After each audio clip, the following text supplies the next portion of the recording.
अध्याय 1 ब्रह्मांड और मानव जाति का सृजन। शुरुआत में भगवान ने आकाश और पृथ्वी की रचना की। पृथ्वी एक खालीपन था जिसमें कोई जीवित प्राणी नहीं था और वह एक गहरे समुद्र से ढकी हुई थी। अंधकार समुद्र को ढक रहा था और भगवान की आत्मा पानी के ऊपर चल रही थी। तब भगवान ने कहा, प्रकाश हो, और प्रकाश अस्तित्व में आया। भगवान ने देखा कि प्रकाश अच्छा है और उसे अंधकार से अलग कर दिया। देव ने प्रकाश का नाम दिन और अंधकार का नाम रात रखा। रात बीत गई और सुबह आई। यह पहला दिन था। तब भगवान ने कहा, पानी के बीच में एक विभाजन हो जो इसे 2 हिस्सों में बांट दे। और ऐसा ही हुआ। भगवान ने एक विभाजन बनाया जिसने पानी को 2 हिस्सों में बांटा। एक हिस्सा विभाजन के नीचे रहा और दूसरा हिस्सा ऊपर। इस विभाजन का भगवान ने नाम आसमान रखा।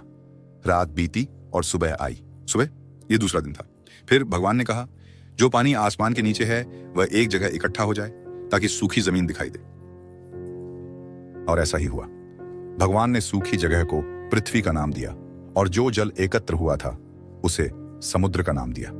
और भगवान ने देखा कि जो उन्होंने किया वह अच्छा था। इसके बाद उन्होंने कहा कि धरती हर प्रकार के वनस्पति उत्पन्न करे, यानी पौधे जो बीज दें और वृक्ष जो फल दें। और ऐसा ही हुआ। धरती ने हर प्रकार के वनस्पति उत्पन्न किए, पौधे जो बीज देते हैं और वृक्ष जो फल देते हैं। और भगवान ने देखा कि जो कुछ उन्होंने बनाया था वह अच्छा था। रात बीत गई और सुबह आई। यह तीसरा दिन था। फिर भगवान ने कहा, आकाश में दीपक हों जो दिन और रात को अलग करें और दिन, वर्ष और ऋतुओं का निर्धारण करें। ये रोशनी आकाश में चमकेंगी ताकि धरती को रोशन करें। और ऐसा ही हुआ। भगवान ने 2 महान रोशनी बनाई, बड़ी दिन को नियंत्रित करने के लिए और छोटी रात को नियंत्रित करने के लिए, और तारों को भी बनाया। भगवान ने इन रोशनी को आकाश में रखा ताकि वे पृथ्वी को रोशन कर सकें, दिन और रात को नियंत्रित कर सकें और प्रकाश को अंधकार से अलग कर सकें। और भगवान ने देखा कि जो बनाया था वह था ठीक है। रात गुजरी और सुबह आई। ये चौथा दिन था।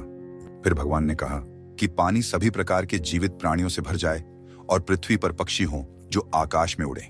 इसी तरह भगवान ने समुद्र के बड़े जीव और उन सभी प्रकार के जीवित प्राणियों को बनाया जो बड़ी मात्रा में पानी में चलते हैं, और सभी प्रकार के पक्षियों को भी बनाया। और भगवान ने देखा कि जो उन्होंने बनाया था वह अच्छा। उसने समुद्री जीवों को आशीर्वाद दिया और कहा, संख्या में बहुत बढ़ें और समुद्र के जल को भर दें और पक्षी पृथ्वी पर बढ़ें। रात बीत गई और सुबह आई। यह 5वां दिन था। फिर भगवान ने कहा कि पृथ्वी हर प्रकार के जानवर उत्पन्न करे, पालतू, जंगली और वे जो जमीन पर रेंगते हैं, प्रत्येक अपनी प्रजाति के अनुसार। और ऐसा ही हुआ। भगवान ने जानवरों को बनाया, प्रत्येक को अपनी प्रजाति के अनुसार, पालतू जानवरों, जंगली जानवरों और जो जमीन पर रेंगते हैं। और भगवान ने देखा कि उसने जो कुछ बनाया था वह अच्छा था। फिर उसने कहा, अब हम मनुष्य को बनाएंगे जो हमारे जैसे होंगे, जो हमारे समान दिखेंगे। उनके पास मछलियों, पक्षियों, पालतू और जंगली जानवरों और जमीन पर रेंगने वाले जीवों पर अधिकार होगा। इस प्रकार भगवान ने मनुष्य का निर्माण किया।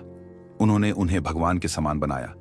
उन्होंने उन्हें पुरुष और महिला बनाया और उन्हें आशीर्वाद दिया, कहते हुए, आपके कई बच्चे हों, पूरी धरती पर फैल जाएं और उसे वश में करें और समुद्र की मछलियों पर, हवा में उड़ने वाले पक्षियों पर और जमीन पर रेंगने वाले जानवरों पर अधिकार रखें। जमीन पर तुम्हारे खाने के लिए मैं तुम्हें सभी पौधे देता हूं जो बीज पैदा करते हैं और सभी पेड़ जो फल देते हैं, लेकिन सभी जंगली जानवरों के लिए, पक्षियों के लिए और उन जानवरों के लिए जो जमीन पर रेंगते हैं, मैं घास और सब्जियां भोजन के रूप में देता हूं। और ऐसा हुआ।